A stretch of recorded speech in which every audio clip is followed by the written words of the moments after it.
The evening arrives slowly in Loma Linda, as it always did in 1968, when time itself seemed to move at the pace of shadows stretching across warm pavement. The sun descends behind the San Bernardino Mountains, painting the sky in shades of apricot and dusty rose, and the air grows soft with the promise of rest. This is the hour when the city breathes out, when the heat of the day releases its hold and something gentler takes its place. A coolness that smells of citrus groves and freshly watered lawns, of eucalyptus leaves stirring in the breeze. There are parks here that few people know about, tucked between the avenues like secrets the city keeps for itself. They are not grand or famous, these small patches of green, but they hold something precious nonetheless, a quietness that feels almost sacred, a stillness that the trees have been guarding for decades.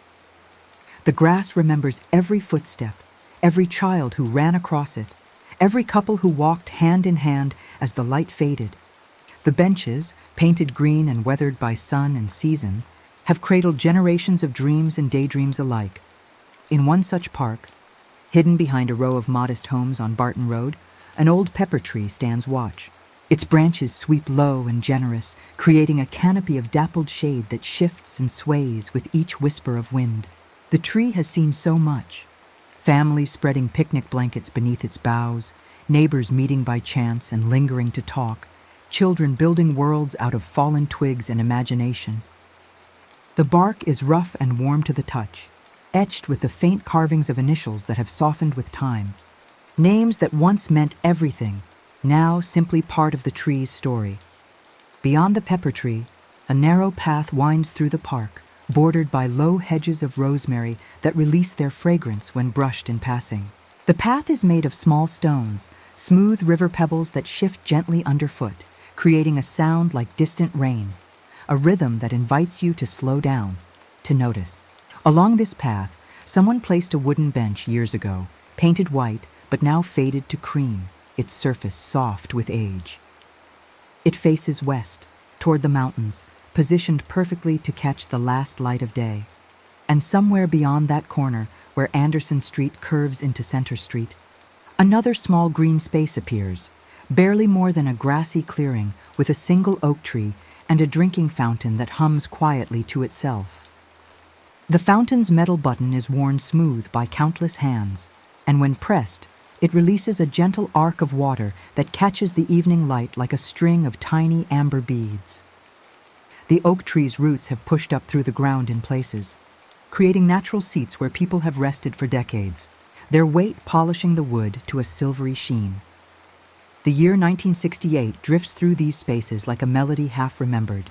The world beyond Loma Linda hums with change and urgency, but here, in these hidden parks, time moves differently. The street lamps flicker on one by one, casting pools of golden light that barely reach the edges of the grass, leaving the centers in a velvet dimness that feels safe and held.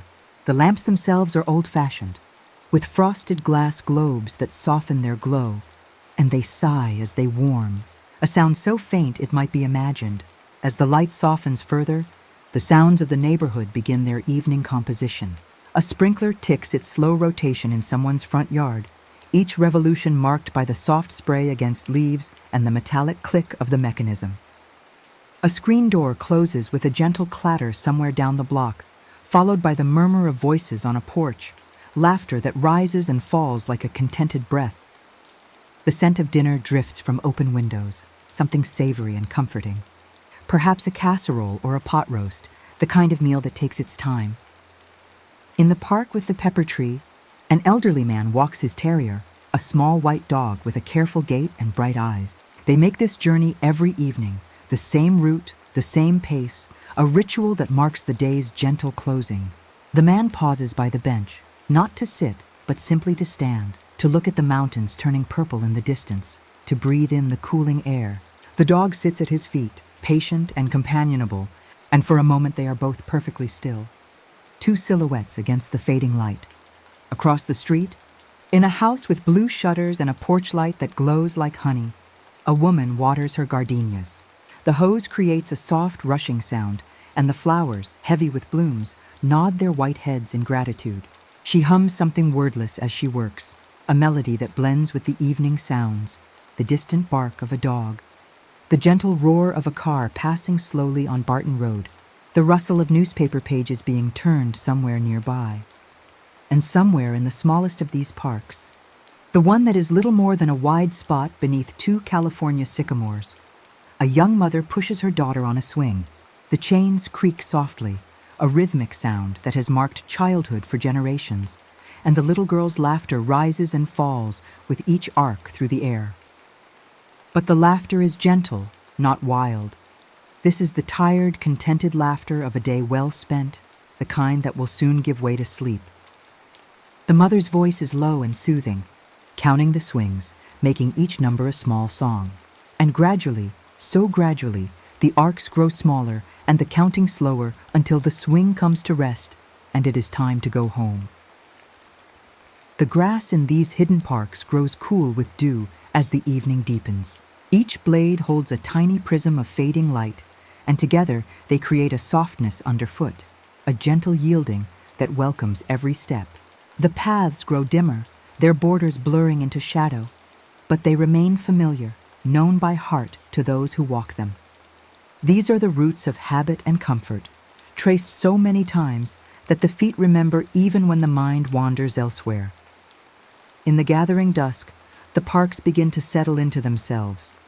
The birds have finished their evening chorus and now roost quietly in the branches overhead, small dark shapes tucked against the bark. The breeze lessens to almost nothing, just an occasional stirring that lifts a leaf or carries the scent of jasmine from someone's garden wall. The city around these green spaces grows quieter too. Televisions glow blue behind curtains, porch lights become beacons of home, and the streets empty of motion except for the occasional late walker heading back before full darkness arrives. The mountains, those constant guardians to the north, deepen from purple to indigo to something approaching black. But their silhouette remains, a familiar line against the sky that promises continuity, promises that this place will be here tomorrow and tomorrow and tomorrow. The stars begin to appear, tentative at first, just the brightest ones pushing through the twilight, then more and more until the whole sky is stippled with their distant light. And somewhere in the memory of these parks, in the accumulated quietness of all those evenings like this one, there is a presence that persists, the presence of peace, of human gentleness, of lives lived in ordinary grace. The benches remember the weight of every person who sat there to rest. The paths remember the sound of every footfall. The trees remember the voices of children who are now grandparents themselves. And they hold all of it without judgment or urgency, simply keeping it safe the way trees do, in their rings and their roots and their patient watching. There is another park, this one tucked behind the library on Mound Street, where 3 olive trees stand in a loose triangle, their silvery leaves catching what little light remains. The ground beneath them is hard-packed earth, smoothed by years of footsteps, and there is a stillness here that feels almost ancient, as though these trees remember a time before streets and houses, when this land was open and wild. Someone has placed a small stone bench here, just large enough for 2 people to sit close together, and the stone has absorbed the warmth of countless summer days, releasing it slowly now into the cooling evening. The olive trees whisper to each other in a language of rustling leaves, sharing secrets about all the people who have sought shelter in their shade. They know the student who comes here every afternoon to read, sitting cross-legged on the ground with a textbook open across her knees, her lips moving silently as she studies. They know the older couple who walks here after dinner, moving slowly, their hands clasped, saying little because everything important has already been said over the years. They know the mailman who pauses here on his route, just for a moment, to wipe his brow and drink from his thermos. Standing in that particular way, people stand when they are briefly alone and can let their shoulders drop. As the evening deepens, a boy rides his bicycle past the park, the cards clothes-pinned to the spokes, making their familiar fluttering sound. He is in no hurry, this boy, just circling the neighborhood in those last minutes before his mother calls him home. His path takes him past the park with the sycamores, then around the corner to the one with the pepper tree, and finally down to the olive grove behind the library. He knows these places intimately, could navigate them in full darkness if needed. And they are as much a part of his geography as his own bedroom, his own street, his own doorstep. The bicycle's shadow stretches long beside him, sometimes disappearing when he passes beneath a tree, then reappearing on the other side. He whistles a tune he heard on the radio, something by the Mamas and the Papas, though he doesn't know the words, just the melody that seems to fit the evening perfectly. When he reaches the olive grove, he stops, one foot on the ground, and looks up at the darkening sky. A bat flickers past, its flight erratic and purposeful at once, and he watches it until it disappears into the shadows. And somewhere nearby, in a house with a screened-in porch and a light over the front door, someone is baking bread. The scent drifts through the neighborhood, mingling with the smell of cut grass and the faint sweetness of honeysuckle that grows wild along a fence. It is a smell that speaks of home and safety, of routine and care, and it makes the evening feel even more complete, even more like a gift being slowly unwrapped. In the park beneath the sycamores, the swing hangs motionless now, its seat still warm from the little girl who was just there. The chains are still, not even swaying, and in the growing darkness they look like silver threads connecting earth to sky. The grass around the swing is worn thin from all the feet that have dragged there, creating twin grooves that hold shadows. This is a place where joy has lived, where countless children have known the particular freedom of flying through the air while still being safely tethered. And that joy has soaked into the ground like rain, becoming part of the park itself. The sycamore trees are old, their bark mottled in shades of cream and gray and green, peeling away in places to reveal the smooth, pale wood beneath. In spring, they drop their seed balls, spiky things that children collect and throw, and in autumn their leaves turn gold and bronze before letting go. But now, in this summer evening, they are fully dressed in green, their broad leaves creating a canopy that filters what little light remains, scattering it into soft, shifting patterns on the ground below. A cat appears from beneath a hedge, moving with that particular confidence cats have, as though it owns everything it surveys. It pauses to clean one paw, sitting in the middle of the path, and its eyes reflect the street lamp's glow, two small moons in the dimness. Then, satisfied, it continues on its evening patrol, disappearing into the shadows with barely a sound. The park notes its passage and settles back into stillness. The drinking fountain in the park on Center Street continues its quiet humming, a sound that has become so much a part of the landscape that nearby residents no longer hear it, the way you stop hearing the ticking of a clock in your own home. But it is there nonetheless, a faithful presence, offering cool water to anyone who needs it. The fountain has a small drain at its base, where water sometimes pools, and this has become a gathering place for birds in the hot afternoon hours.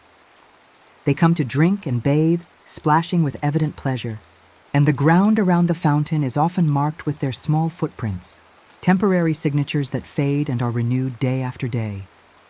The oak tree that shares this park with the fountain is massive, its trunk so wide that 3 children holding hands could barely encircle it. The bark is deeply furrowed, creating vertical ridges and valleys that hold moisture and provide homes for insects, which in turn provide food for the woodpeckers and nuthatches that visit regularly. The tree's crown spreads wide, and somewhere in its upper branches is an old nest, abandoned now but still intact, woven from twigs and grass and secured with mud. It belonged to a pair of mourning doves that returned year after year, their soft cooing a soundtrack to spring mornings. Beneath this oak, the exposed roots create a natural seating area, and the wood has been polished smooth by generations of people resting there. There are places where the root curves just right to support your back, where the angle is perfect for leaning and looking up through the branches at the sky. Sitting there, you can feel the tree's solid presence, its deep connection to the earth, and something about that steadiness is deeply comforting, as though the tree is sharing some of its own rootedness with you, letting you borrow its calm. As the darkness grows more complete, the parks begin to reveal their nocturnal character. The sounds change. The daytime voices and laughter give way to the calling of night birds, the distant yip of a coyote somewhere in the foothills, the soft flutter of moth wings around the street lamps. The air grows cooler still, and if you stand very still, you can feel it moving past you like a gentle current, flowing from the mountains down into the valley, bringing with it the scent of sage and chaparral from the wild places that still exist just beyond the city's edge.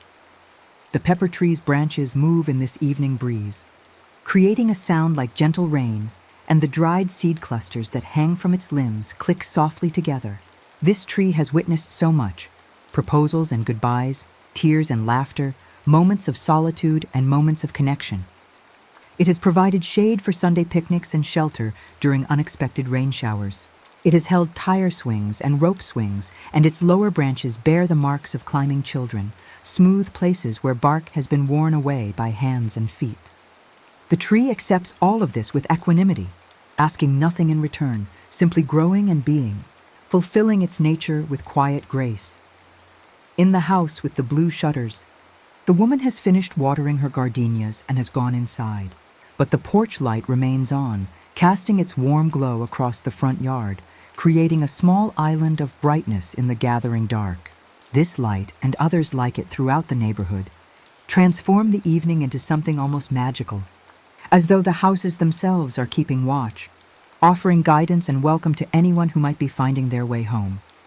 The elderly man with the terrier completes his evening walk and returns to his own porch, where he settles into a wooden rocking chair that creaks in a familiar rhythm as he sets it in motion.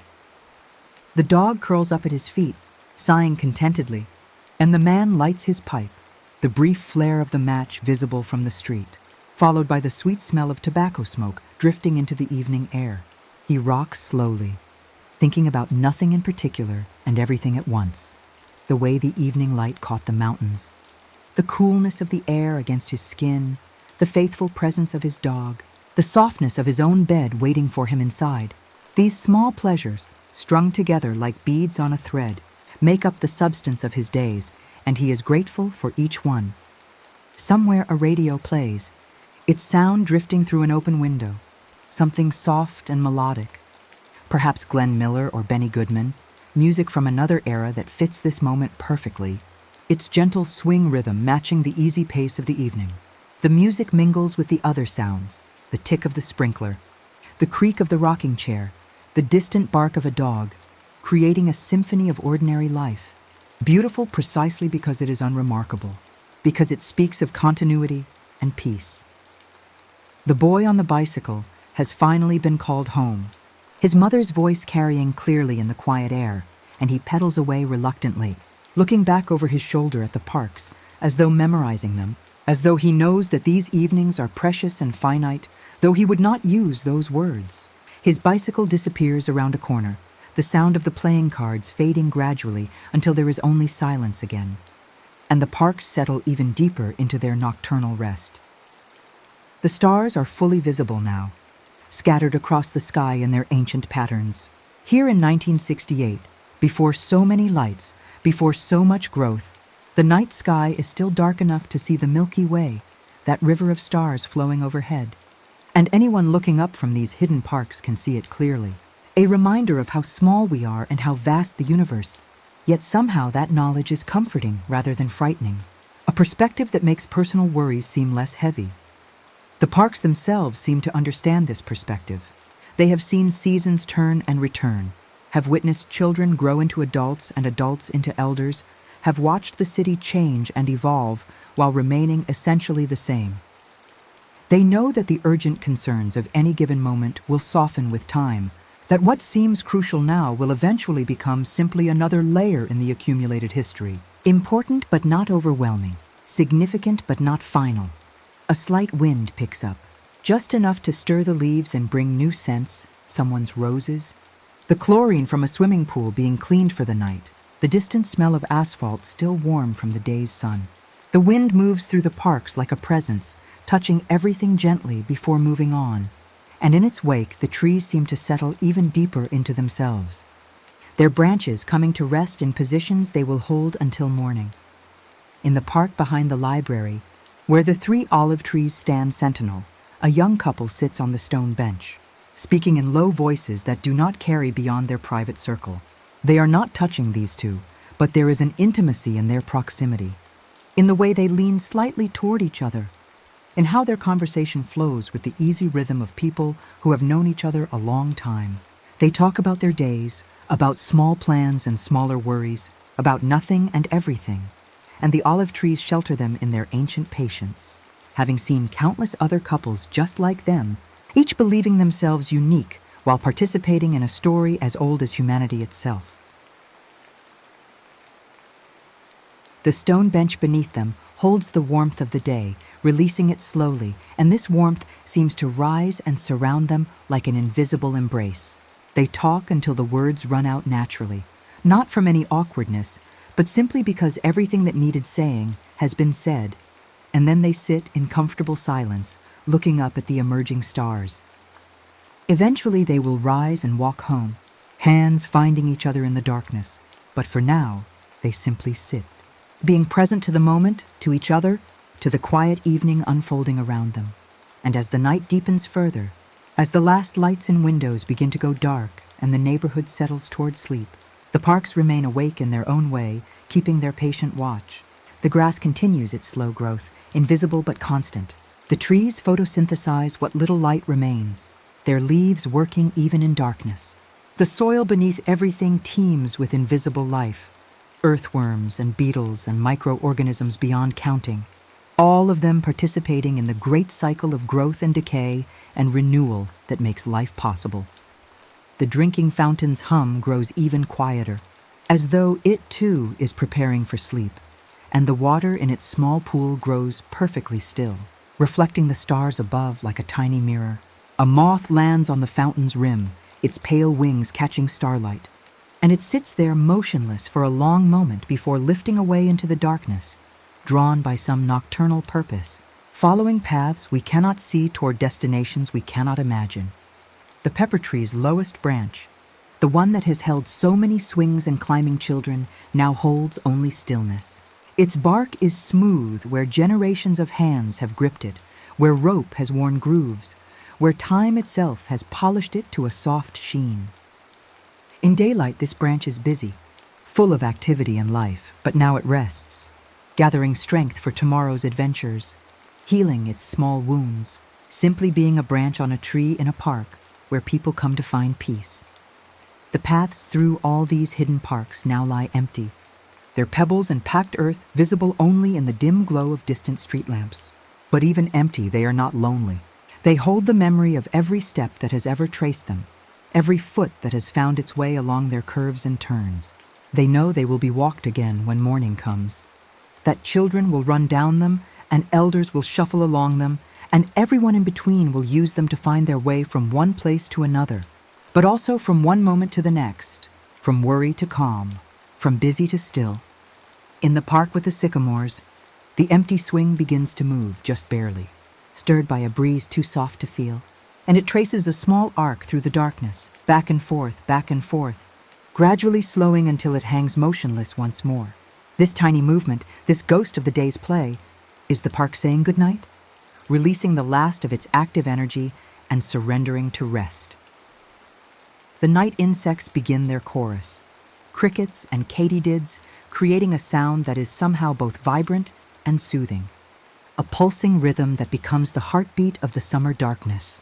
This sound has accompanied sleep for millions of years, long before humans built cities or planted parks, and there is something primal and deeply comforting about it, something that speaks to the oldest parts of our brains and says that all is well, that we are safe, that we can close our eyes and rest.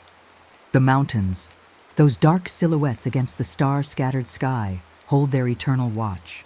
They have been there for millennia, will be there for millennia more, and their steadfast presence lends the evening a sense of timelessness, a feeling that this moment, this specific configuration of light and shadow and sound and scent, is both utterly unique and endlessly repeated, special and universal at once. A car passes slowly on a nearby street, its headlights briefly illuminating the edge of one park, casting long shadows from the trees, then moving on. The red of its taillights fading into the distance. The sound of its engine diminishes gradually until there is only the insect chorus again.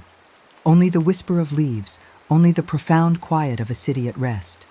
In houses all around these hidden parks, people are preparing for sleep.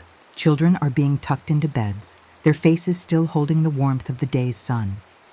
Adults are finishing their evening rituals, washing dishes, locking doors, switching off lights, each action a small ceremony of closure, a way of saying that the day is done and sleep can come. The parks feel this settling, this city-wide exhale, and they respond by growing even quieter, even stiller, as though offering themselves as guardians of the night, standing watch while the neighborhood dreams.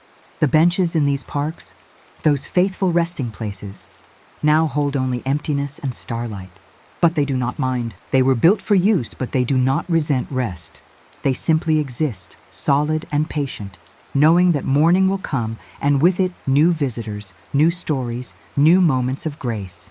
The wood of these benches, seasoned by sun and rain and time, has developed a patina that speaks of its history, and running your hand along it, even in darkness, you can feel the accumulated presence of all who have sat there before you. The rosemary hedges along the paths release their scent more strongly now, as plants often do in the evening, and this fragrance drifts through the parks like incense, marking these spaces as sacred in their own quiet way. Rosemary for remembrance, the old saying goes, and these plants are remembering everything, every season, every rainfall, every hand that has brushed against them, every bee that has visited their small purple flowers. Above it all, the stars continue their slow wheel across the sky, following paths they have traced for billions of years, paths they will continue to trace long after these parks in this city and everyone in it has returned to dust. And yet their light reaches down to touch these small green spaces, to illuminate the leaves and grass and paths, to remind us that we are part of something larger, that our small human concerns take place against a backdrop of cosmic vastness that somehow makes those concerns both insignificant and infinitely precious at once. The pepper tree's trunk, that rough column of wood that has stood here for decades, radiates the last of the day's absorbed warmth. If you were to place your hand against it, you would feel this warmth, would sense the life flowing through the wood, the water rising from roots to leaves, the slow, patient processes that keep the tree alive. In darkness, this connection feels more immediate, more real, as though the tree is sharing something essential with you, inviting you to remember that you too are alive, that you too are part of this great web of being. And now, the evening has become full night, that deepest part of darkness before midnight, when time seems to pause, when the world feels suspended between one day and the next. This is the hour when sleep comes most easily, when the body naturally wants to surrender to rest, when the mind begins to let go of its endless thinking and simply float in that space between waking and sleeping where dreams begin to stir. The hidden parks of Loma Linda settle completely into this hour. Every blade of grass, every leaf, every root and branch enters a state of deep stillness. The trees stand like patient sentinels, their branches tracing dark patterns against the stars. The paths lie quiet and waiting. The benches hold their vigil. Everything in these small green spaces is exactly as it should be, exactly where it belongs, existing in a state of profound rightness that requires nothing more than simple acceptance.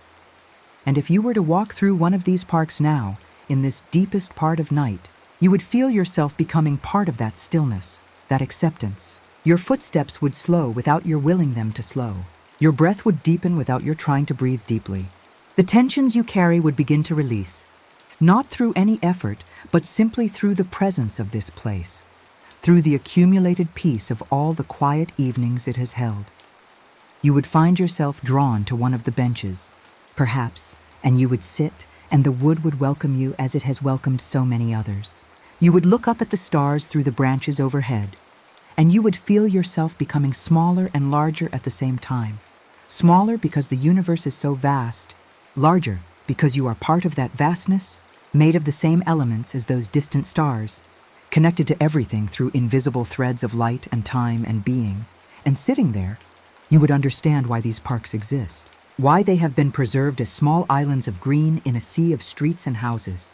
They exist to remind us of something essential, something we forget in the busyness of our days, that we need places of quiet, places of rest, places where we can simply be without having to do, where we can remember that we are more than our tasks and worries, that we belong to something larger and older and more enduring than our individual lives. The parks know this. They have always known it, and they offer this knowledge freely to anyone who comes seeking it, asking nothing in return except perhaps that we treat them gently, that we honor them for what they are, gifts of peace in a world that often forgets to be peaceful, sanctuaries of stillness in a time that moves too fast, places where the past and present and future somehow exist together in a single moment of grace.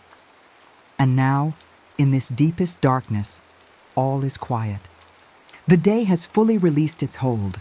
The city sleeps. The parks keep their faithful watch, breathing slowly, growing imperceptibly, holding space for all the life they shelter.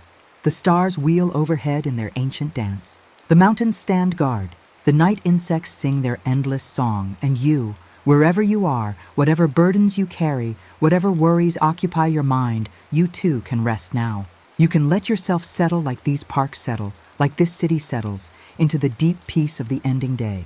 You can allow your thoughts to slow and soften, to lose their sharp edges, to drift like leaves on a gentle current toward the shore of sleep. The hidden parks will still be there in the morning. The pepper tree will still spread its generous shade. The paths will still wind through the grass. The benches will still offer their patient welcome, and the city will wake and begin again. But that is for tomorrow. For now, there is only this: the soft darkness, the distant stars, the quiet breathing of a world at rest. Let yourself join that rest. Let yourself become part of the stillness. Let the parks hold you as they have held so many others in their patient embrace, their timeless peace, their wordless promise that all is well, all is safe, all is exactly as it should be. And now, sleep. Deep and dreamless sleep, or sleep filled with gentle dreams of walking through parks in soft evening light, of sitting on weathered benches, of feeling the evening breeze against your skin, of hearing the quiet sounds of a neighborhood settling into rest. Either way, sleep. Let yourself drift like a leaf on water, like a cloud across the sky, like starlight falling through branches. The parks are sleeping now. The city is sleeping. The world is sleeping. And you can sleep too, held by the same peace, the same stillness, the same gentle darkness that wraps around everything like a blessing. All is quiet. All is calm. All is rest. Sleep now. Sleep.